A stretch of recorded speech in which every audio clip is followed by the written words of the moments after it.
2 दिन पहले मैंने वीडियो डाली थी जिसमें बताया था राजस्थान के उस केस के बारे में जहां एक 13 साल की बच्ची का रेप हुआ।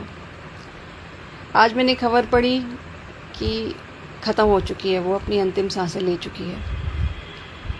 कितने शर्मनाक बात है कि हर इंसान, कोई पार्टी अपने वोट मांगने में लगी है, कोई पार्टी अपनी पार्टी का गठन करने में लगी है, कोई कुछ कर रहा है, कोई कुछ कर रहा है, पर किसी के मुंह से उस संवेदनशील केस पर आवाज़ नहीं निकली, क्योंकि वो किसी भी राजनेता से मतलब नहीं रखता था ना केस। वो एक बच्ची का केस था, एक महिला का केस था। भारत में हम बात करते हैं कि महिलाएं सुरक्षित हैं, ऐसी सुरक्षा दे रहे हैं आप। सोचिए, एक महिला से पूछिए, एक सहमति के साथ भी अगर उसके साथ 5 बार भी कोई सेक्स करता है ना, तो उसकी हालत बिगड़ जाती है। और 5 दिन में 30 लोगों ने, यानी कि 6 बार